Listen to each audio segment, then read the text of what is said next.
There is a story written in the gaps between the timber-framed quiet of a market town and the visceral, chaotic roar of a growing metropolis. On one horizon lies Stratford-upon-Avon, defined by the scent of leather and the slow rhythm of the river. On the other, a London of 1,000 voices, where the Thames serves as a highway and a mirror for human ambition. Between these two worlds walked a man who did not merely inhabit his time, but who eventually reshaped the very language of the human heart. William Shakespeare emerged from the prosperous middle class in April 1564, the son of John Shakespeare, a master leatherworker and high bailiff. His childhood was likely defined by the rigorous drilling of a grammar school education.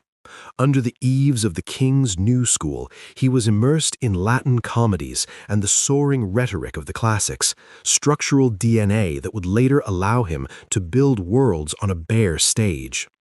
However, the life of a provincial tradesman was not his final script. At 18, a rushed marriage to Anne Hathaway and the arrival of 3 children, Susanna, Hamnet, and Judith, seemed to anchor him to Stratford. Then the record goes dark. During these lost years, Shakespeare vanishes from history, only to surface in London not as a nobleman, but as an upstart crow who dared to compete with the university-educated elite. The breakthrough in the City of Shadows. By 1592, Shakespeare was already disrupting the London theatrical marketplace, inciting the bitterness of his rivals. He was a working professional, an actor, and a shareholder in the Lord Chamberlain's Men, which provided him with a rare financial stability. While the plague periodically shuttered the theaters, turning them into hotbeds for contagion, Shakespeare turned to the page, publishing narrative poems like Venus and Adonis and dedicating them to the Earl of Southampton. As the theaters reopened in 1594, his true mastery began to unfold. He moved from the national myths of his history plays to the golden age of romantic comedies, where wise women like Rosalind and Portia led the way through conflict to order. The architect of human psychology. Around 1600, the tone of his work deepened, reflecting a world grown more shadowed and complex. His company moved into the Globe, and later the intimate, candle-lit Blackfriars Theatre, allowing for a new kind of psychological subtlety.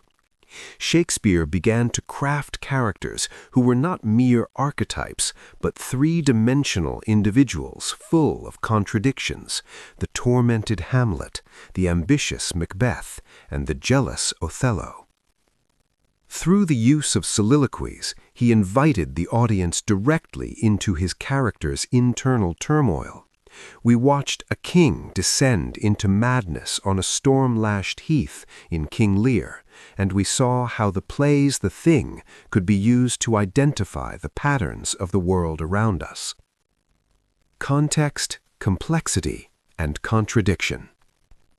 Shakespeare was a master experimentalist who integrated classical learning with the commercial pressures of his time.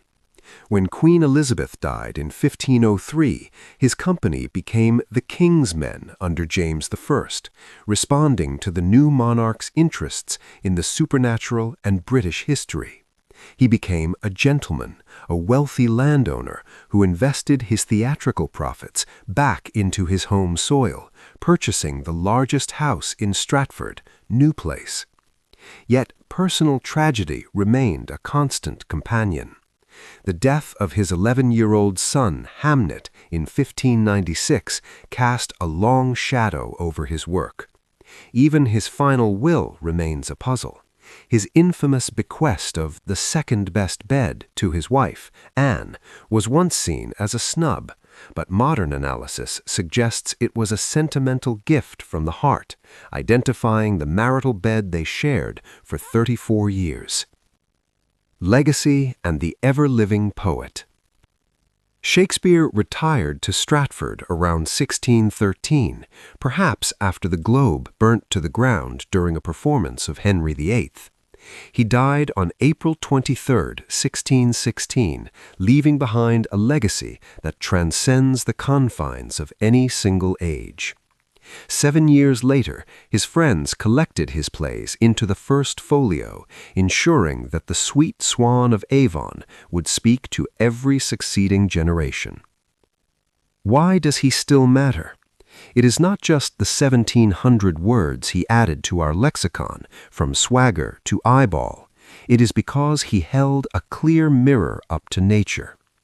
His works have been translated into over 100 languages, and his narrative structures, the anti-hero, the comedic misunderstanding, the existential crisis, continue to shape everything from Bollywood films to modern psychological studies. Shakespeare understood that all the world's a stage, and he equipped us with the language to play our parts. He captured the desire to be understood and remembered, and in doing so, he became the soul of every age. Looking back through the dust of 4 centuries, his voice remains the clearest, reminding us that though kings fall and empires crumble, the stories we tell are what truly endure. Thanks for listening to Books Simply. If you spot any mistakes or have suggestions, feel free to share them in the comments. If this helped you, a like is appreciated. You're welcome to subscribe and let us know which author you'd like to see next.